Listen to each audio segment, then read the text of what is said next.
മനുഷ്യന്മാരിൽ ഏറ്റവും ഉത്തമനാകുക എന്നതാണ് ഏതൊരു വിശ്വാസിയുടെയും പരമമായ ആഗ്രഹം. ഒരാളുടെ പദവിയോ സമ്പത്തോ വിദ്യാഭ്യാസ യോഗ്യതയോ സാമൂഹിക മാനദണ്ഡങ്ങളോ ഒന്നുമല്ല ഒരാൾ ഉത്തമനാകുക എന്നത് തീരുമാനിക്കുന്നത്. അയാളുടെ സ്വഭാവവും കർമ്മങ്ങളുമാണ്. യഥാർത്ഥ തൗഹീദിൽ അധിഷ്ഠിതമായ വിശ്വാസത്തോടുകൂടെ ചെയ്യുന്ന കർമ്മങ്ങളും അള്ളാഹുവിൻ്റെ റസൂൽ സല്ലല്ലാഹു അലൈഹി വസല്ലമയുടെ ജീവിതത്തിൽ ആ പ്രവാചകൻ കാണിച്ചു തന്ന ഏറ്റവും ഉന്നതമായ സ്വഭാവത്തിൻ്റെ മാതൃക പിൻപറ്റുക എന്നതാണ് നമ്മളെ ഈ ജീവിതത്തിൽ ഏറ്റവും ഉത്തമനാക്കുന്നത്. അതുകൊണ്ട് ഉത്തമനായി ജീവിച്ച് ഉത്തമനായി മരിക്കാൻ നമ്മൾ ശ്രദ്ധിക്കേണ്ട ചില കാര്യങ്ങളാണ് ആദ്യമായി എന്നെയും പിന്നെ നിങ്ങളെയും ഓർമ്മപ്പെടുത്തുന്നത്. അതിലേറ്റവും പ്രധാനപ്പെട്ടത് അള്ളാഹുവിന് നാം ചെയ്യുന്ന ഇബാദത്തുകൾ തന്നെയാണ്. അതിൽ യാതൊരു സംശയവുമില്ല. വമാ ഖലഖ്തുൽ ജിന്ന വൽ ഇൻസ ഇല്ലാ ലിയഅ്ബുദൂനി ഇല്ലാ ലിയുവഹിദൂനി. ആരാധനകളിൽ അള്ളാഹുവിനെ ഏകനാക്കാൻ വേണ്ടി മാത്രമാണ്, അള്ളാഹുവിന് മാത്രമാക്കാൻ, ആരാധന അള്ളാഹുവിന് മാത്രമാക്കാൻ വേണ്ടിയാണ് ജിന്നിനെയും മനുഷ്യനെയും അള്ളാഹു സൃഷ്ടിച്ചത്. വഅ്ബുദ് റബ്ബക ഹത്താ യഅ്തിയകൽ യഖീൻ. ഏറ്റവും ഉറപ്പായ മരണം വന്നെത്തുന്നത് വരെ നാം നമ്മുടെ റബ്ബിനെ ആരാധിച്ചുകൊണ്ടേയിരിക്കുക എന്നതാണ് ഈ ജീവിതത്തിൻ്റെ പരമമായ ലക്ഷ്യം. മഹാനായ റസൂൽ കരീം സല്ലല്ലാഹു അലൈഹി വസല്ലമ വാർദ്ധക്യത്തിൽ പോലും കാലിൽ നീര് വന്ന് മുട്ടുമാറ് രാത്രി മുഴുവൻ നിന്ന് നമസ്കരിച്ച സന്ദർഭങ്ങൾ നമുക്ക് ആ പ്രവാചക ചരിത്രത്തിൽ കാണാൻ സാധിക്കും.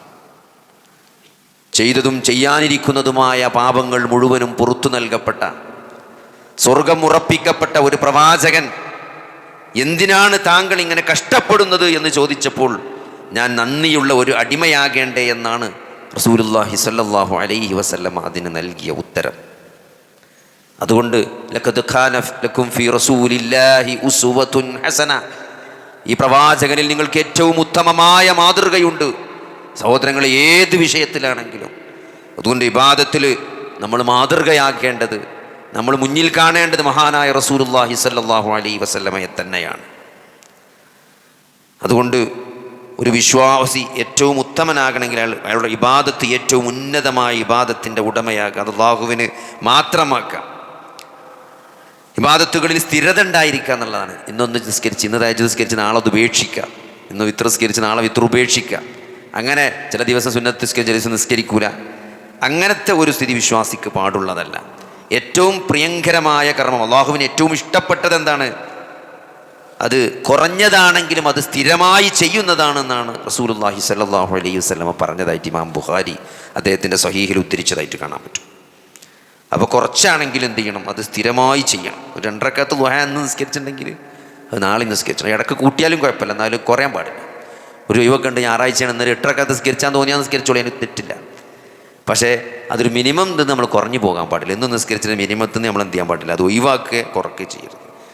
ഇനി അത് ഒഴിവാക്കേണ്ടി വരും കുറയുന്ന പേടിച്ചുകൊണ്ട് തുടങ്ങാതെക്കാനും പാടില്ല. അങ്ങനെ ഉണ്ടല്ലോ, എന്നെ കൊണ്ട് അത് കൊണ്ടെടുക്കാൻ കഴിയൂലായിരിച്ചു കണ്ട് അത് തുടങ്ങണമെന്നല്ല, അതും പറ്റൂല. അത് കൊണ്ടെടുക്കാനുള്ള തൗഫീക്ക് പടച്ചോനാ തരാം.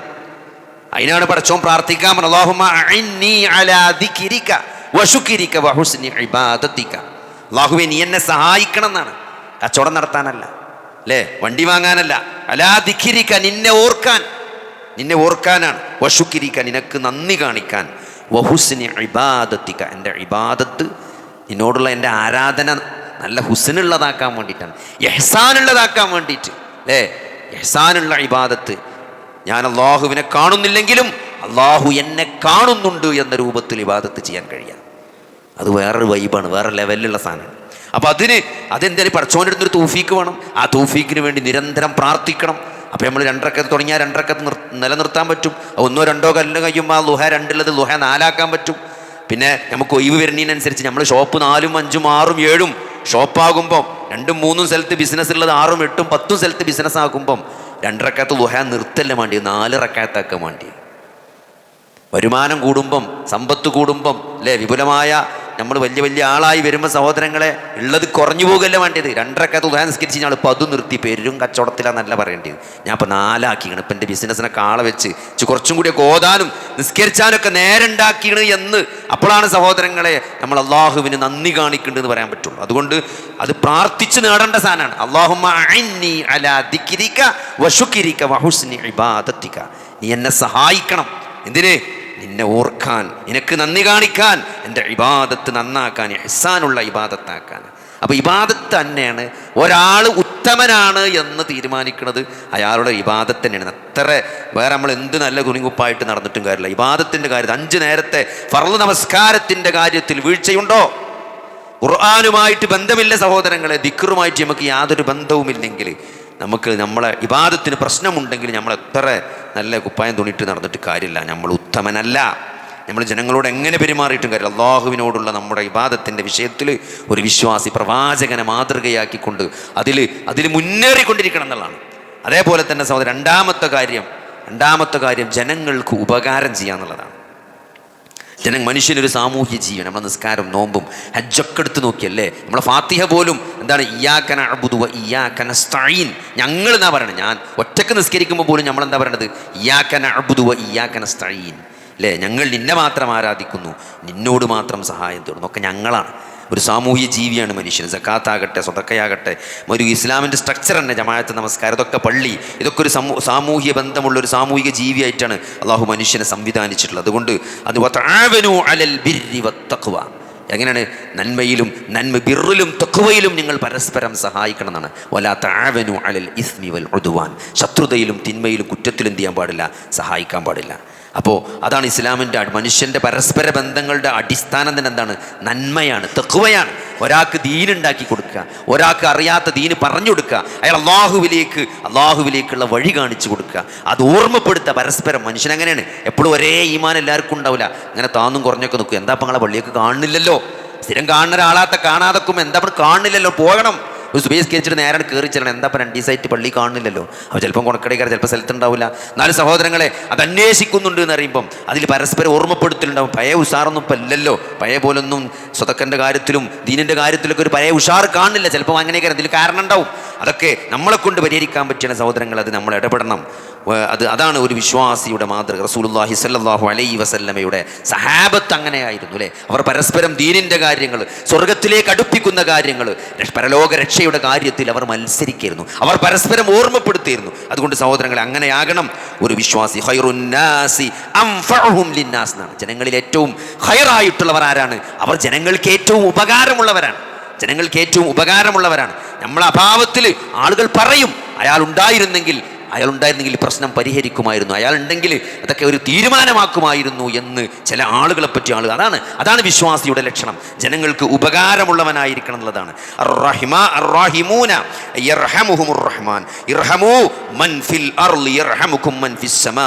തിർമുദി ഉദ്ധരിക്കുന്ന ഹദീസാണ്. എന്താണ്? ഭൂമിയിലുള്ളവരോട് നിങ്ങൾ എന്ത് ചെയ്യണം? കരുണ കാണിക്കണം, എങ്കിൽ ആകാശത്തുള്ളവൻ നിങ്ങളോട് കരുണ കാണിക്കുമെന്നാണ്. അപ്പോൾ ഭൂമിയിലുള്ള ആളുകളോട് കരുണ കാണിച്ചാൽ എന്ത് ചെയ്യും? അള്ളാഹു, ആകാശത്തുള്ള റബ്ബ് നമ്മളോട് എന്ത് ചെയ്യും? കരുണ കാണിക്കും. അതേപോലെ തന്നെ സഹോദരങ്ങളെ, ആരെങ്കിലും ഒരു സത്യവിശ്വാസിയുടെ ഐഹികമായ പ്രയാസങ്ങളിൽ ഒന്ന് നീക്കിക്കൊടുത്താൽ എന്നാണ് ഖുർബത്തൻ മിൻ ഖുർബിന്നാസ് നഫ്ഫസല്ലാഹു അൻഹു ഖുർബത്തൻ മിൻ ഖുർബി യൗമിൽ ഖിയാമ എന്ന ഹദീസിൽ കാണാൻ പറ്റും. ഇമാം മുസ്ലിം ഉദ്ധരിക്കുന്ന ഹദീസാണ്. എന്താണ്? ഒരു സത്യവിശ്വാസി ഒരു വിശ്വാസിയുടെ ദുനിയാവിലെ പ്രയാസങ്ങൾ ഏറ്റെടുത്താൽ, ദൂരീകരിച്ചാൽ, അതിൽ എന്താണ് നീക്കിക്കൊടുത്താൽ, അന്ത്യദിനത്തിൽ അയാളുടെ പ്രയാസങ്ങളെ അള്ളാഹു നീക്കിക്കൊടുക്കുന്നതാണ്. സഹോദരങ്ങളെ, നമ്മൾ ഏറ്റവും ആവശ്യക്കാരനായി വരപ്പോഴാണ് ദുന്യാവിലല്ല, പരലോകത്താണ്. കാരണം ഒരാൾക്കും ഒരാളെയും സഹായിക്കാൻ പറ്റാത്തതാണ് പരലോകം എന്ന് പറഞ്ഞത്. എന്താണ്? മാതാപിതാക്കളെ ഫിദിയ നൽകിക്കൊണ്ട്, ദണ്ഡം കൊടുത്തുകൊണ്ട് തൻ്റെ കുരുക്കിൽ നിന്ന്, പ്രയാസത്തിൽ നിന്ന് രക്ഷപ്പെടാൻ മനുഷ്യൻ ശ്രമിക്കുന്ന ഒരു ദിവസമാണ്. അങ്ങനെ വിശുദ്ധ ഖുർആൻ അങ്ങനെയാണ് ആ ദിവസത്തെ പരിചയപ്പെടുന്നത്. ആലോചിച്ചോക്കി, ഇന്ന് നമ്മൾ ഈ ദുന്യാവിൽ ജീവിക്കണം എന്തിനാ ചോദിച്ച ആൾക്കാർ പറയും, ഞാൻ എൻ്റെ മക്കൾക്കും വേണ്ടിയാണ്, എൻ്റെ കുടുംബത്തിനും വേണ്ടിയാണ്, അല്ലേ? ഈ മണലാരണ്യത്തിൽ 10, 20, 30 കൊല്ലം ഞാൻ കഷ്ടപ്പെട്ട് ഈ അസുഖങ്ങളൊക്കെ ഉണ്ടാക്കിയത് എന്തിനു വേണ്ടിയിട്ടാണ്? ഞാൻ എൻ്റെ മക്കൾക്ക് വേണ്ടിയാണ്. എൻ്റെ പെങ്ങന്മാരെ കെട്ടിച്ചു, എൻ്റെ പെൺകുട്ടികളെ കെട്ടിച്ചു, വീട് വെച്ചു, എൻ്റെ മകൻ അവിടെ പഠിപ്പിച്ചു, ഇവിടെ പഠിപ്പിച്ചു. എന്തിന്? ഈ 30 വർഷം ആ മക്കളോടുള്ള, കുടുംബത്തോടുള്ള അയാളുടെ ബന്ധമാണത്. നോക്കി, നാളെ പരലോകത്ത് പറയുന്നതാണ്, ആര്? മക്കളെ കൊടുത്തുകൊണ്ട്, ഭാര്യയെ കൊടുത്തുകൊണ്ട്, സഹോദരങ്ങളെ കൊടുത്തുകൊണ്ട് ഈ പ്രയാസത്തിൽ നിന്ന് രക്ഷപ്പെടാൻ പറ്റുമോ എന്ന് മനുഷ്യൻ ചോദിക്കുന്ന ഒരു ദിവസം നാളെ വരാനുണ്ടെന്നാണ്. ആ ദിവസത്തിൽ സഹോദരങ്ങളെ, ഈ ദുനിയാവിലെ ഒരു പദവിയും ഒരു സമ്പത്തും നമ്മളെ ഒരു പൊസിഷനും നമ്മൾക്ക് എന്ത് ചെയ്യില്ല, അതിനെ സഹായിക്കൂല എന്നാണ്. അവിടെ സഹായം ഉണ്ടാണ്. ഈ ദുനിയാവിൽ ആരെങ്കിലും ഒരു പ്രയാസം നീക്കി കൊടുത്തണമെങ്കിൽ പരലോകത്ത് നാളെ അല്ലാഹു നമ്മളെ പ്രയാസം നീക്കി കൊടുക്കുമെന്ന് പറഞ്ഞാൽ സഹോദരങ്ങളെ, നമ്മൾ അതിനല്ല ജീവിക്കേണ്ടത്, അതിനു വേണ്ടിയല്ലേ നമ്മൾ ശ്രമിക്കേണ്ടത്. നോക്കി, റസൂലുള്ളാഹി സ്വല്ലല്ലാഹു അലൈഹി വസല്ലമ വഹി വന്ന സന്ദർഭത്തിൽ, പ്രയാസപ്പെട്ട് വിഷമിക്കുന്ന സന്ദർഭത്തിൽ ഖദീജ ബീവി പറഞ്ഞൊരു വാക്കുണ്ട്. എന്താണ്? എന്തിനാണ് പ്രവാചകരെ താങ്കൾ വിഷമിക്കുന്നത്? ഇന്നക ലതസിലുർ റഹിം വതഹ്മിലുൽ കൽ വതക്സിബുൽ മഅദൂം വതഖരിൽ ളൈഫ് വതുഈനു അലാ നവാഇബിൽ ഹഖ്. ഈ വാക്ക് നമുക്ക് മറ്റൊരു സ്ഥലത്ത് ഇസ്ലാമിക ചരിത്രത്തിൽ കേൾക്കാൻ പറ്റും. ഈ അതേ പദങ്ങൾ ഇസ്ലാമിക ചരിത്രത്തിൽ ഇതേപോലെ നമുക്ക് മറ്റൊരു സന്ദർഭത്തിൽ കാണാം. എന്താണ് റസൂലിനോട് നബി പറയാണ്, ഖദീജ ബീവി പറയാണ്, എന്ത് വഹി വന്ന് പ്രയാസപ്പെട്ട് പഞ്ചടക്കുമ്പോൾ ആകെ ബേബി ബേജാറൊടിച്ച് കിടക്കണം അല്ലേ? ആ സന്ദർഭത്തിൽ ഖദീജ ബീവി, നിങ്ങൾ എന്തിനാണ് വിഷമിക്കുന്നത്? അള്ളാഹു താങ്കളെ അപമാനിക്കൂലെന്നാണ്. താങ്കൾ കുടുംബ ബന്ധം ചേർത്തുന്നവനാണ് അല്ലേ? അശരണരുടെ ഭാരം പേറുന്നവനാണ്, ഇല്ലാത്തവർക്ക് ഉണ്ടാക്കി കൊടുക്കുന്നവനാണ്, അതിഥികളെ ആദരിക്കുന്നവനാണ്, സത്യമാർഗത്തിലെ പ്രയാസങ്ങളിൽ ജനങ്ങളെ സഹായിക്കുന്നവനാണ് താങ്കൾ എന്തിനാണ് വിഷമിക്കുന്നത്? അള്ളാഹു താങ്കളെ കൈവിടൂല എന്നാണ്. ഇതേ വാക്ക് നമുക്ക് അബൂബക്കർ സിദ്ദീഖ് റളിയല്ലാഹു അൻഹു ഹിജ്റ പോകാൻ ഒരുങ്ങുന്ന സന്ദർഭത്തിൽ അദ്ദേഹത്തിൻ്റെ അയൽവാസി വന്ന് പറയുന്നുണ്ട്, താങ്കൾ ഇവിടുന്ന് പോകരുതെന്ന്. താങ്കൾ ഇന്നക അൻതസിലുർ റഹീം എന്നിട്ട് ഈ ഗുണവിശേഷണങ്ങളൊക്കെ, കുടുംബബന്ധം ചെറുക്കുന്നവൻ, ആളുകളെ സഹായിക്കുന്നവൻ, ഇല്ലാത്തവർക്ക് ഉണ്ടാക്കി കൊടുക്കുന്നവൻ, അതിഥികളെ ആദരിക്കുന്നവൻ, ഇങ്ങനെ കുറേ ക്വാളിറ്റീസ് വരേണ്ട സഹോദരങ്ങളെ. അതാണ് ഒരു വിശ്വാസി. അതാണ് ഒരു വിശ്വാസിയുടെ സാമൂഹിക ബാധ്യതയാണ്. ഒരു വിശ്വാസി എന്താവില്ല, പരികുത്തിരിക്കണമെന്നല്ല, ഈ പറഞ്ഞ കാര്യങ്ങളൊക്കെ ഉണ്ടാവും. ഈ കുടുംബബന്ധം പുലർത്തുന്നവനായിരിക്കും അല്ലേ? ആരുമില്ലാത്തവരുടെ ഭാരങ്ങൾ ഏറ്റെടുക്കുന്നവനാണ്, ഇല്ലാത്തവർക്ക് സമ്പാദിച്ചു കൊടുക്കുന്നവനാണ്, അതിഥികളെ ആദരിക്കുന്നവനാണ്, സത്യമാർഗത്തിൽ ഹക്കിന്റെ മാർഗത്തിൽ പ്രയാസപ്പെടുന്നവരെ സഹായിക്കുന്നവനാണ് ഒരു വിശ്വാസി. ഇതൊക്കെയാണ് താങ്കളെന്ന് അള്ളാഹുവിൻ്റെ റസൂലിനോട് ഖദീജ ബീവി പറയാണ്. അതുകൊണ്ട് താങ്കൾ അള്ളാഹു കൈവിടൂല എന്നാണ്. അതുകൊണ്ട് സഹോദരൻ, ഇതൊക്കെ മാതൃകയാണ്. ലഖദ് കാന ലക്കും ഫീ റസൂലില്ലാഹി ഉസ്വത്തുൻ ഹസന. ഈ പ്രവാചകനിൽ നിങ്ങൾക്ക് ഉത്തമമായ ഉന്നതമായ മാതൃകയുണ്ട് എന്ന് പറയുമ്പോൾ സഹോദരങ്ങളെ, ഇതൊക്കെയാണ് സാമൂഹികമായ മനുഷ്യന്റെ ബാധ്യതകൾ. ഇതൊക്കെ അബൂബക്കർ സിദ്ദീഖ് റളിയല്ലാഹു അൻഹു, ഉമർ ഇബ്നു ഖത്താബ് റളിയല്ലാഹു അൻഹു, നിങ്ങൾ സഹാബത്തിനൊക്കെ എടുത്ത് പരിശോധിച്ച് നോക്കി, പരസ്പരം എത്ര കാരുണ്യമുള്ളവരായിരുന്നു എന്ന്. ജനങ്ങളുടെ പ്രയാസങ്ങൾ കണ്ടറിയാൻ വേണ്ടി അവരെത്ര പ്രയാസപ്പെട്ടിരുന്നു, അതൊക്കെ കണ്ടറിഞ്ഞുകൊണ്ട് അവർ എത്ര സഹായിച്ചിരുന്നു എന്നൊക്കെ അല്ലേ? ഒരു സഹായിക്കണം എന്ന് പറയുമ്പോൾ നമ്മളെ പോലെയല്ല, വീട്ടിലുള്ളത് മുഴുവൻ എടുത്തുണ്ടെന്ന് സഹായിക്കണം സഹോദരങ്ങളെ. നാളേക്ക് വേണ്ടി എന്തെങ്കിലും ബാക്കി വെച്ചിട്ടല്ല അവർ സഹായിക്കണത്. ഈ നാളേക്ക് ഉണ്ടോ നോക്കാത്ത രൂപത്തിൽ സഹായിക്കുന്ന സഹാബത്തിനെയാണ് നമ്മൾ ഇസ്ലാമിക ചരിത്രത്തിൽ കാണുന്നത്. അതുകൊണ്ട് അതാണ് റളിയല്ലാഹു അൻഹും, അള്ളാഹു അവരെ പറ്റി തൃപ്തിപ്പെട്ടിരിക്കുന്നു എന്ന് അള്ളാഹു ഈ 1400 വർഷമായിട്ട് വിശ്വാസികളെ കൊണ്ട് അത് പറയിപ്പിക്കണം. എന്തിനാണ് സഹോദരങ്ങളെ? അത്രയും ഉദാത്തമായ മാതൃകയാണ് അവർ ആ പ്രവാചകന്റെ കൂടെ ജീവിച്ച് കാണിച്ചത്. അവരാണ് സ്വർഗത്തിലേക്ക് മുൻകടന്നു പോയവരാണ് സഹോദരങ്ങളെ. ആ ഒരു സ്വർഗത്തിലേക്കാണ് നമ്മളും ഓടിക്കൊണ്ടിരിക്കുന്നതെങ്കിൽ നമ്മൾ എത്രത്തോളം നമ്മുടെ ജീവിതത്തിൽ ശ്രദ്ധിക്കണമെന്നാണ് ഇതൊക്കെ നമ്മളെ ഓർമ്മപ്പെടുത്തുന്നത്. അതേപോലെ തന്നെ സഹോദരങ്ങളെ, നമ്മളെ കൊണ്ട് ഒരാൾക്ക് ഷെറില്ലാതെ നോക്കുക എന്നുള്ളത്. നമ്മളൊരാൾക്ക് ഉപകാരം ചെയ്തിട്ടില്ലെങ്കിലും ഒരാളെ വാക്കുകൊണ്ടോ പ്രവൃത്തി കൊണ്ടോ ഉപദ്രവിക്കാതിരിക്കുക. പ്രത്യേകിച്ച് വിശ്വാസികളെ ആലോചിച്ച് അള്ളാഹുവിൻ്റെ റസൂൽ പറയാണ്, ഒരു അമ്പയിട്ട് പോകുമ്പോൾ എന്താണ്, ഒരു അമ്പയിട്ട് ഒരാൾ പോകുമ്പോൾ ഒരു എന്താണ്, അത് നമ്മൾ തിരിയുമ്പോൾ അങ്ങോട്ടും ഇങ്ങോട്ടും ഒരാളെ മേത്ത് തട്ടോ എന്ന് പോലും, അതുപോലെ അങ്ങനെ പോലും ഒരു വിശ്വാസിക്ക് പ്രയാസം ഉണ്ടാക്കാൻ നമ്മൾ പാടില്ല എന്നാണ്. അതെ, നമ്മൾ അറിയാതെ പോലും നമ്മുടെ പ്രവർത്തനങ്ങൾ കൊണ്ട് ആളുകൾക്ക് ബുദ്ധിമുട്ടുണ്ടാകരുത് എന്നാണ്. അതാണ് ഒരു സത്യവിശ്വാസി. അതുകൊണ്ട് സഹോദരങ്ങളെ, നമ്മൾ ഒരാളെ ഒരു തരത്തിലും, പ്രത്യേകിച്ച് ഇന്നത്തെ കാലത്ത് വാക്കുകൊണ്ടും പ്രവൃത്തി കൊണ്ടും എഴുത്തുകൊണ്ടും വോയിസ് ഇട്ടിട്ടും കമൻ്റ് എഴുതിയിട്ടും സഹോദരങ്ങളെ, നമ്മൾ ഒരാളെ നാവിൽ നിന്ന് എന്നാണ് ഒരാൾ സുരക്ഷിതരായിരിക്കുന്നത് അവനാണ് യഥാർത്ഥ മുസ്ലിം. എൻ്റെ നാവിൽ നിന്ന് മറ്റ് മുസ്ലിങ്ങൾ എന്നാണോ സുരക്ഷിതരായിരിക്കുന്നത് അവനാണ് യഥാർത്ഥ മുസ്ലിം എന്നാണ്. അതുകൊണ്ട് ജനങ്ങളുടെ ധനത്തിനും ജീവനും ആരിൽ നിന്നാണോ സുരക്ഷിതത്വം ലഭിക്കുന്നത് അവനാണ് യഥാർത്ഥ വിശ്വാസി എന്ന് റസൂലുള്ളാഹി സ്വല്ലല്ലാഹു അലൈഹി വസല്ലമ പറഞ്ഞിട്ടുണ്ടെന്നാണ്. അതുകൊണ്ട് പരലോകത്ത് ആളുകൾ നരകത്തിൽ മുഖം കുത്തി വീഴുന്നത് അവരുടെ നാവ് സമ്പാദിച്ചത് കൊണ്ടാണെന്നാണ്. അവരുടെ നാവ് സമ്പാദിച്ച 2 അവയവങ്ങൾ നിങ്ങൾ ജാമ്യം നിന്നാൽ ഞാൻ നിങ്ങൾക്ക് സ്വർഗത്തിന് ജാമ്യം നിൽക്കുന്നതാണ് അള്ളാഹുവിൻ്റെ റസൂൽ പറഞ്ഞത്. രണ്ടും എന്താണ്? ഒന്ന് നാവാണ്, ഒന്ന് ഗുഹ്യാവയവമാണ്. ഇത് രണ്ടും സഹോദരങ്ങളെ, അതുകൊണ്ട് ഈ ഒരു വിഷയത്തിൽ എന്ത് ചെയ്യുക, നമ്മൾ നരകത്തിൽ പതിക്കാതെ നമ്മൾ സൂക്ഷിക്കുക. അതേപോലെ തന്നെ സഹോദരങ്ങളെ, ജനങ്ങളുടെ കയ്യിലുള്ളതിനെക്കുറിച്ച് നമ്മൾ പ്രതീക്ഷ വെക്കരുത്. ഒരാളുടെ സമ്പത്തോ അധികാരോ അത് കണ്ട് മോഹിച്ച് ഒരു വിഷമം വരുന്നവനോ അസൂയ വരുന്നവനോ ആകരുത് വിശ്വാസി. നമ്മളെ സംബന്ധിച്ച് ഒരാളെ ദീനും അയാളുടെ ഈമാനും കണ്ട് അയാളോട് അസൂയ തോന്നുക എന്നല്ലാതെ, ഒരാൾക്ക് കിട്ടിയ ദുനിയാവ് കണ്ടിട്ട് അയാളോട് അസൂയ തോന്നുക, അയാളുടെ കയ്യിലുള്ള ഇതിന് പ്രതീക്ഷ വെക്കുക എന്ന് പറഞ്ഞാൽ സഹോദരങ്ങളെ, അത് ഒരു വിശ്വാസിക്ക് ചേർന്നതല്ല. എന്ന് വിശുദ്ധ ഖുർആനിൽ സൂറത്തു ത്വാഹയിൽ കാണാൻ പറ്റും. മറ്റുള്ളവരുടെ നിങ്ങളുടെ കണ്ണുകൾ മറ്റുള്ളവരുടെ വിഭവങ്ങളിലേക്ക് എന്ത് ചെയ്യും, നിങ്ങളുടെ കണ്ണുകൾ നീണ്ടുപോകരുതെന്നാണ്. സഹോദരൻ, നമ്മൾ മറ്റുള്ളവർക്ക് എന്തൊക്കെ അവരുണ്ടല്ലോ അതുണ്ടല്ലോ അവൻ അങ്ങനെയല്ലോ അവൻ പഠിച്ചോ അങ്ങനെ കൊടുത്തണല്ലോ എന്ന് ആലോചിച്ച് വിഷമിക്കുന്നവനാകരുത്. അള്ളാഹു എന്താണോ നൽകിയത് അതിൽ തൃപ്തിയുടെ നഫ്സല്ലേ. അപ്പം നമുക്ക് എന്താണോ കിട്ടിയത്, നമുക്ക് ഒരുപാട് കിട്ടിയതുണ്ട്. നമ്മളെന്താ നമ്മൾ കിട്ടാത്തതിലേക്ക് നോക്കണോണ്ടാണ് കിട്ടിയതിൻ്റെ വില നമ്മൾ അറിയാത്തത്. നമുക്ക് 2 കിഡ്നിയില്ലേ സഹോദരങ്ങളെ, നമുക്ക് 2 കണ്ണില്ലേ, നമുക്കൊരു ആരോഗ്യമല്ലേ, നമുക്ക് ഒന്ന് രാത്രി തലചായ്ക്കാൻ ഒരു കൂരല്ലേ സഹോദരങ്ങളെ, ഒരു അത്യാവശ്യം യാത്ര ചെയ്യാൻ ഒരു 2 വീലറെങ്കിലും നമുക്ക് എല്ലാ കാര്യങ്ങളും നമ്മളൊന്ന് ഒരു പുസ്തകം എടുത്തിട്ട് പേപ്പർ എടുത്തിട്ട് പേൻ എടുത്തിട്ട് എഴുതി നോക്കി. ഉള്ളത് എത്രയോ ഇല്ലാത്ത എത്രയോ ആൾക്കാരുണ്ട്. അപ്പോൾ നമുക്ക് ഉള്ളിൻ്റെ വില മനസ്സിലാകും. എന്നിട്ട് അള്ളാഹു നൽകിയതിൽ തൃപ്തി അടഞ്ഞുകൊണ്ട് എന്ത് ചെയ്യുക, മറ്റുള്ളവരെ കാര്യങ്ങൾ മറ്റുള്ളവർക്ക് കിട്ടിയ ദുനിയാവിലേക്ക് കണ്ണും നട്ട് അതിൽ പ്രതീക്ഷയും വെച്ച് അതിൽ നിരാശ വന്നുകൊണ്ട് ജീവിക്കുന്നൊരു ജീവിതം സത്യവിശ്വാസിക്ക് ഉണ്ടാകാൻ പാടില്ല എന്നാണ്. ജനങ്ങളോട് ചോദിക്കാതിരിക്കുക എന്നുള്ളത് അതിന് ആത്മാഭിമാനമാണ്. സഹാബത്ത് ഒട്ടകപ്പുറത്തുനിന്നൊരു സാധനം ചാടിയാൽ പോലും അത് എടുത്തേരിയത് പോലും പറയില്ല, ഒരാളോട് ഇറങ്ങിയിട്ടാണ് എടുക്കുന്നതാണ്. ഒരാളോട് കയ്യാട്ടുന്ന വിഷയത്തിൽ അത്രയും മടിയുള്ളവരായിരുന്നു സഹാബത്ത് എന്നാണ്. എനിക്ക് ചെയ്യാൻ പറ്റുന്ന കാര്യം ഒരാളോട് പറയില്ല, ഞാൻ എടുത്തേരിന്ന് പോലും പറയില്ല. നമുക്കിപ്പോൾ എന്താ ഒട്ടകപ്പുറത്ത് ഇറങ്ങാൻ അത്ര ഈസി ഒന്നല്ല. ഒരു കസാലിയിൽ നിന്ന് വെച്ചിട്ട് മാറിയല്ല, ഒട്ടകപ്പുറത്ത് ഇറങ്ങണമെങ്കിൽ കുറച്ച് മെനക്കെടുണ്ട്. നമുക്ക് കയറി ഇറങ്ങാമെന്നുണ്ട്. ഒരു ഒട്ടകപ്പുറത്ത് ചാടിയ സാധനം ഒട്ടകപ്പുറത്തുനിന്ന് താഴെ ഇറങ്ങിയിട്ട് എടുക്കണം എന്നുണ്ടെങ്കിൽ കുറച്ച് മെനക്കെടുണ്ട്. അതുപോലും ഒന്ന് എടുത്ത് തിരിയുന്ന സഹാബത്ത് പറയാറില്ല എന്നാണ്. കാരണം എന്താണ്, അത് സഹായം ചോദിക്കുകയാണെങ്കിൽ അള്ളാഹിനോട് ഒരു ചോദിക്കുള്ളൂ. അല്ലെങ്കിൽ നമുക്ക് കഴിയാത്ത കാര്യം ഒരു പടച്ചോനോട് ചോദിക്കുക. അത്രയും ഒരാളോട് കൈ നീട്ടാതിരിക്കാന്ന്. എന്നിട്ടല്ലേ സഹോദരങ്ങളെ സാമ്പത്തിക വിഷയത്തിലും മറ്റു വിഷയത്തിലൊക്കെ ആൾക്കാരോട് കൈ നീട്ടുക എന്നുള്ളത്. അതുകൊണ്ട് സഹോദരങ്ങളെ, നമ്മളൊരാളോട് കൈ നീട്ടാതെ പടച്ചോനോട് പ്രാർത്ഥിച്ച് നമ്മളെ കാര്യം അള്ളാഹുവിൽ തവക്കുൽ ചെയ്ത് നമ്മൾ ജീവിക്കാൻ പഠിച്ചാൽ പടച്ചോ നമ്മളെ കാര്യം ഏറ്റെടുക്കും. അള്ളാഹ് നമ്മളെ നോക്കും. നമ്മൾ ജനങ്ങളോട് ഇരക്കാൻ പോയാൽ ഖിയാമത്ത് നാൾ വരെ നമ്മളെ ഇരച്ചുകൊണ്ടേയിരിക്കും. ഈ ഇരക്കുന്ന ആൾക്കാരെ നോക്കിയാൽ മതി. കടം വാങ്ങുന്ന ആൾക്കാർ, ഒരു ഉളുപ്പില്ലാതെ കടം വാങ്ങുന്ന ആൾക്കാരുണ്ടാവും. സഹോദരങ്ങളെ നോക്കിയാൽ മതി, നമുക്ക് മനസ്സിലാവും അവരെന്താണ്. ആ നമ്മൾ കടം വാങ്ങുമ്പോണ്ടല്ലോ, ഞാൻ അതെങ്ങനെ വീട്ടുക എന്നുള്ളത്, ഞാൻ ഈ കടം എങ്ങനെ വീട്ടണ ഒരു പ്ലാൻ ഇല്ലാതെ കടം വാങ്ങുന്ന ആളുകൾ സഹോദരങ്ങൾ, റസൂലുള്ളാഹി സ്വല്ലല്ലാഹു അലൈഹി വസല്ലമ അവരെ മയ്യത്ത് നിസ്കരിച്ചിട്ടില്ല. കടമുള്ള ആളുകളുടെ മയ്യത്ത് നബി നിസ്കരിച്ചിട്ടില്ല എന്നാണ്. ഗൗരവമുള്ള വിഷയമാണത്. അപ്പോൾ നമ്മൾ കടം വാങ്ങുമ്പോൾ ഞാനിതെങ്ങനെ വീട്ടും എന്ന് വ്യക്തമായ പ്ലാൻ ഇല്ലാതെ കടം വാങ്ങുന്നത് എന്ത് ഗൗരവമാണ് സഹോദരങ്ങളെ. അപ്പോൾ അതുകൊണ്ട് ഈ ഒരു വിഷയത്തിലൊക്കെ ജനങ്ങളോട് ചോദിക്കുക. അത് കടാകട്ടെ, കടം അനുവദിച്ചതാണ്, പക്ഷെ എന്താ പറയുക, അതിലൊരു ഗൗരവമുണ്ട്, ഇതിനൊക്കെ ഒരു ഗൗരവമുണ്ട്. അപ്പോൾ അത് നഷ്ടപ്പെടുന്നൊരു സാഹചര്യം ഉണ്ട്. പരമാവധി ഉള്ളതിൽ അഡ്ജസ്റ്റ് ചെയ്തുകൊണ്ട് ഒരാളുടെ മുമ്പിൽ കൈ നീട്ടാതെ. ഇത് ചെറിയൊരു യാത്രയാണ്. ഈ ദുനിയാവെന്നത് ചെറിയൊരു പീരിയഡ് മാത്രമാണ്. ഇവിടെ അല്ലേ നമ്മൾ കാലാകാലം കൂടാമെന്ന സ്ഥലമല്ലത്. അപ്പോൾ ആ ഒരു ബോധം ദുനിയാവിൽ ജീവിക്കുമ്പോൾ ആണ് സഹോദരങ്ങളെ. ആർക്കാണ് ഉണ്ടാക്കിയേക്കണത്? നിങ്ങളെ മക്കൾക്കും പേരക്കുട്ടികൾക്കും വേണ്ടിയോ? ഒരു കാര്യം നമുക്ക് സമ്പാദിച്ചത് നമുക്ക് ഉണ്ടാവുള്ളൂ. നമ്മൾ സമ്പാദിച്ചത് ഹലാൽ അല്ലെങ്കിൽ സഹോദരങ്ങളെ, അതിൻ്റെ പേരിൽ നമ്മളെ പേരക്കുട്ടിയാണല്ലോ. നമ്മൾ ആ സമ്പത്ത് കൈമാറി അത് ആസ്വദിച്ച മക്കളോ പേരമക്കളോ അല്ല. നാളെ അല്ലാഹുവിൻ്റെ മുമ്പിൽ ആ സമ്പത്ത് സമ്പാദിച്ചതിന് വിചാരണക്ക് വരെ നമ്മളാണ്. നമ്മൾ സമ്പാദിച്ചതിന് എക്കും പാത്രം നമ്മളാണ് പറയേണ്ടിരാ. അത് ആസ്വദിച്ച മക്കളോ പേരമക്കളോ അല്ല പറയേണ്ടിരാ. അതുകൊണ്ട് സഹോദരങ്ങളെ, ആ ഒരു ബോധം സമ്പാദിക്കും ഉണ്ടായിരിക്കുന്നത് നല്ലതാണ്. അതേപോലെ തന്നെ സഹോദരങ്ങളെ, മരണത്തിന് എപ്പോഴും റെഡിയായി നിൽക്കുക. ഹോസ്റ്റലിൽ ചോറ് കഴിച്ചുകൊണ്ടിരിക്കുന്ന തലയിൽ വിമാനം വന്ന് മുണക്കാലത്താണ് നമ്മൾ ജീവിക്കുന്നത്. ഇതിലേറെ നിങ്ങൾക്ക് എങ്ങനെ പറഞ്ഞുതരാം?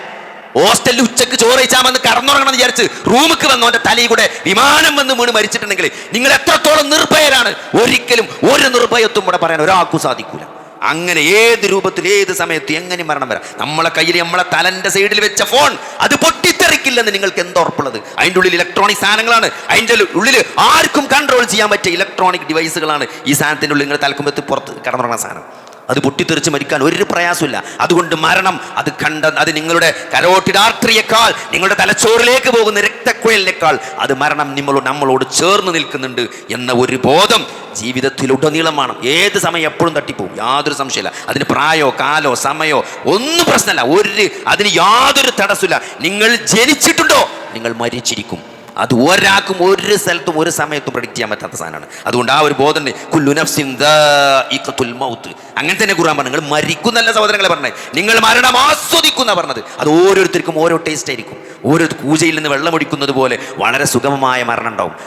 പിന്നെ ഉണങ്ങിയ പഞ്ഞിയിൽ ഇരുമ്പിൻ്റെ കൊളുത്തിട്ട് വലിക്കുന്നത് പോലെ പ്രയാസകരമായ മരണം ഉണ്ടാവും. അതൊന്നും പുറത്തുനിന്ന് കാണാൻ മനസ്സിലാവില്ല. ഒക്കെ ICU ട്യൂബിട്ട് കണ്ട് എല്ലാം മോണിറ്റർ ഓഫ് ആകുക തന്നെ ചെയ്യുക, എല്ലാം ECG ബേസിലേയും വരിക ചെയ്യുക, ഒക്കെ മരണം തന്നെ കാരണം. പക്ഷേ ഉള്ളിൽ നടക്കുന്ന മാറ്റം ഒരാൾ ഒരാൾക്കും കാണാൻ സാധിക്കില്ല. സലാമുൻ അലൈക്കും ബിമാ സബർത്തും, നിങ്ങൾ ക്ഷമിച്ചത് കാരണം നിങ്ങൾക്ക് സ്വർഗമുണ്ട് എന്ന സന്തോഷ വാർത്ത പറഞ്ഞുകൊണ്ട് മലക്കുകൾ വന്ന് മരിപ്പിക്കുന്ന വിശ്വാസികളുടെ കൂട്ടത്തിലാകണമെങ്കിൽ സഹോദരങ്ങളെ അതേപോലെ ജീവിക്കണം. ആ മരണത്തിന് വേണ്ടി തയ്യാറെടുക്കണം. ഏറ്റവും വലിയ ബുദ്ധിമാൻ ആരാണ്? ഏറ്റവും നന്നായി മരണത്തെ തയ്യാറെടുത്ത് മരണത്തെ മുന്നിൽ കണ്ടുകൊണ്ട് ജീവിച്ചവനാണ്. ഏത് സമയത്തും തിരിച്ചു പോകേണ്ടി വരുമെന്ന ഒരു യാത്രക്കാരനെ പോലെ ആരാണ് തഖ്വയിൽ അധിഷ്ഠിതമായി ജീവിച്ചത് അവനാണ് സഹോദരങ്ങളെ പരലോകം ഏറ്റവും ഈസിയാകുക, അവനാണ് വിചാരണ ഏറ്റവും ഈസിയാകുക, അവനാണ് പരലോകത്ത് ഏറ്റവും പ്രയാസരഹിതമായി കടന്നു പോകുക. ഓരോ സെക്കൻഡും മരണത്തിനെ മുമ്പിൽ കണ്ടുകൊണ്ട് ഞാൻ എൻ്റെ റബ്ബിലേക്ക് മടങ്ങേണ്ടവനാണ്, എൻ്റെ മുമ്പിൽ വിചാരണക്ക് നിൽക്കേണ്ടവനാണ് എന്ന ബോധത്തോടുകൂടി ആരാണോ ഈ ജീവിതത്തെ സമീപിച്ചത്, ആരാണ് ഈ ജീവിതത്തെ സംവിധാനിച്ചത്, അല്ലെ സ്വർഗാവകാശികളും നരകാവകാശികളും നടക്കുന്ന സംഭാഷണത്തിൽ ഞങ്ങൾ എന്തുകൊണ്ട് സ്വർഗത്തിൽ എത്തിപ്പെട്ടു എന്ന് സ്വർഗാവകാശികൾ പറഞ്ഞൊരു വാക്കുണ്ട്, ഞങ്ങൾ ഈ വിചാരണയെ നേരത്തെ പ്രതീക്ഷിക്കുന്നവരായിരുന്നു എന്നാണ് അവർ പറഞ്ഞ മറുപടി. അതേ സഹോദരങ്ങളെ, ആ വിചാരണയെ പ്രതീക്ഷിച്ചുകൊണ്ട് ജീവിക്കാൻ അള്ളാഹു നമുക്ക് തൗഫീക്ക് നൽകുമാറാകട്ടെ. ഇപ്പോഴും ഏറ്റവും ഉത്തമമായ മനുഷ്യനായിട്ട് ജീവിക്കാനും മരിക്കാനുമുള്ള ഒരു നിരന്തരമായ ശ്രമമാണ് ഈ ജീവിതം കൊണ്ട് നമ്മൾ ലക്ഷ്യം വെക്കേണ്ടത്. അത് ശ്രദ്ധിക്കേണ്ട പ്രധാനപ്പെട്ട ചില കാര്യങ്ങളാണ് ഞാനിവിടെ ഓർമ്മപ്പെടുത്തിയത്. ഒന്നാമത്തത് ഇബാദത്ത് തന്നെയാണ്. അള്ളാഹുവിന് മാത്രമായിട്ടുള്ള ഇബാദത്തിൽ നമ്മൾ അങ്ങേയറ്റം ശ്രദ്ധിക്കണം. 5 നേരത്തെ ഫർള് നമസ്കാരം, ഖുർആൻ പാരായണം, ദിക്റുകൾ, സുന്നത്ത് നമസ്കാരങ്ങൾ കുറച്ചാണെങ്കിലും ഉള്ളത് ഇഖ്ലാസോടുകൂടി പതിവായി ചെയ്യാൻ നമ്മൾ ശ്രദ്ധിക്കേണ്ടതുണ്ട്. അതേപോലെ തന്നെ ജനങ്ങൾ നന്നായിട്ട് ഉപകാരം ചെയ്യാം, ജനങ്ങളെ ഉപദ്രവിക്കാതിരിക്കുക. ഉപകാരം ചെയ്തിട്ടില്ലെങ്കിലും മനുഷ്യന്മാർക്ക് ഇടങ്ങേറുണ്ടാക്കാതൊക്കെ. ഒരാൾ നമ്മളെപ്പറ്റി ഒരു ഇടങ്ങേറുണ്ടാക്കിയ ഒരു വിഷമം നമ്മളെപ്പറ്റി ഒരാൾക്ക് ബാക്കി വെക്കരുത്. അതുകൊണ്ട് ഒരാൾ നമ്മൾ ഉപദ്രവിക്കാതെ ജീവിക്കാൻ നമ്മൾ ശ്രമിക്കുക. പറ്റുമെങ്കിൽ ഏറ്റവും നന്നായി ഉപകാരം ചെയ്യാൻ കൂടി ഒരു സത്യവിശ്വാസി ശ്രദ്ധിക്കേണ്ടതുണ്ട്. കാരണം വിശ്വാസം എന്നത് ഹൃദയത്തിൽ മാത്രം ഒളിഞ്ഞു നിൽക്കുന്ന ഒരു സാധനമല്ല, അത് വാക്കുകളിലൂടെ പ്രവർത്തനങ്ങളിലൂടെ അത് പുറത്തേക്ക് വരും. ഇല്ലല്ലദീന ആമനൂ വഅമിലുസ്സാലിഹാത്തി, വിശ്വസിക്കുകയും സൽക്കർമ്മങ്ങൾ പ്രവർത്തിക്കുകയും. അതെല്ലാവരും നമ്മളെ ചുറ്റുമുള്ള ആളുകൾ അത് അനുഭവിക്കും. ഒരു വിശ്വാസിയെക്കുറിച്ച് അവരത് മനസ്സിലാക്കും. ആ ഒരു രൂപത്തിൽ നമ്മൾ എന്ത് ചെയ്യണം? നമ്മൾ ആളുകൾക്ക് ഉപകാരപ്രദമായ ഒരു ജീവിതം നമ്മൾ നയിക്കുക. അതാണ് പ്രവാചകൻ്റെ മാതൃക, സഹാബത്തിൻ്റെ മാതൃക. അതുകൊണ്ടാണ് അവർ അസ്സാബിഖൂന മിനൽ മുഹാജിരീന വൽ അൻസാർ എന്ന് പറഞ്ഞ ആ ഉന്നതമായ ഗ്രൂപ്പ് അവരായി മാറിയത് അതിൻ്റെ ഉദാത്തമായ മാതൃക കൊണ്ട്. അവരുടെ പിന്മുറക്കാരാണ് നമ്മൾ. അതുകൊണ്ട് ആ സ്വഭാവങ്ങളൊക്കെ നമ്മളും ജീവിതത്തിൽ എന്ത് ചെയ്യുക? നമ്മൾ ഫോളോ ചെയ്യുക. അതേപോലെ തന്നെ സഹോദരങ്ങളെ, ആളുകളുടെ കയ്യിലുള്ള ദുനിയാവിൻ്റെ കാര്യത്തെപ്പറ്റി നമ്മൾ പൂതി വെക്കരുത്. അത് കണ്ട് നമ്മൾ വിഷമിക്കരുത്. അതുണ്ട് ഇതുണ്ട്, നമുക്ക് എന്താണോ ഉള്ളത് അതിൽ നമ്മൾ സംതൃപ്തമായിട്ട് എന്ത് ചെയ്യുക? നമ്മൾ ജീവിക്കാൻ ശീലിക്കണം, പഠിക്കണം. നമ്മളെ മക്കളെയും കുടുംബത്തിൽ നമ്മളത് പഠിപ്പിക്കണം. ഉള്ളതിൽ തൃപ്തി അടഞ്ഞവർ അള്ളാഹു എന്ത് ചെയ്യും? അവരാൾക്കാരെ കൈയിട്ടാക്കുക. കടാകട്ടെ, സഹായമാകട്ടെ, ആളുകളോട് കൈ നീട്ടുന്ന ഒരവസ്ഥ പരമാവധി ജീവിതത്തിൽ ഇല്ലാതെ കൊണ്ടുനടക്കാൻ എന്ത് ചെയ്യുക?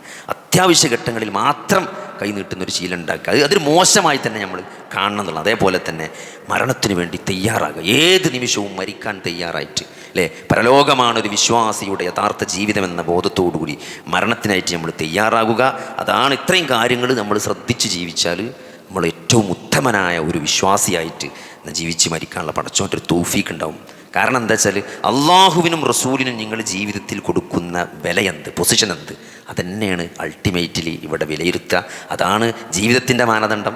പരലോകത്തിൻ്റെ മാനദണ്ഡം അതാണ്. ഖബറിലെ ചോദ്യത്തിൻ്റെ മാനദണ്ഡം അതാണ്. മരണത്തോടുകൂടി ആരംഭിക്കുന്ന ജീവിതത്തിൽ മുഴുവൻ അത് മാത്രമേ ഉള്ളൂ. ബാക്കിയൊന്നും പിന്നെ എന്തെങ്കിലും ദുനിയാവോടുകൂടി എല്ലാം അവസാനിക്കും സഹോദരങ്ങൾ. അതുകൊണ്ട് ഈ നൈമിഷികമായ ജീവിതത്തിൻ്റെ വഞ്ചനയിൽ, പിശാചിൻ്റെ വഞ്ചനയിൽ പെട്ട് പരലോക ലക്ഷ്യത്തെക്കുറിച്ച് ബോധത്തെക്കുറിച്ച് ഇല്ലാണ്ടാകരുത്. ആ ഒരു ബോധത്തോടി മരണത്തെ ഓർത്തുകൊണ്ട് തയ്യാറെടുത്തുകൊണ്ട് ജീവിക്കാൻ അള്ളാഹു നമുക്ക് എല്ലാവർക്കും തൗഫീക്ക് നൽകുമാറാകട്ടെ. ഏറ്റവും നല്ല മരണം കൈവരിക്കാൻ അള്ളാഹു നമുക്ക് തൗഫീക്ക് നൽകുമാറാകട്ടെ. വിചാരണ കൂടാതെ സ്വർഗത്തിൽ പോകുന്ന 70,000 ആളുകളുണ്ട് നാളെ.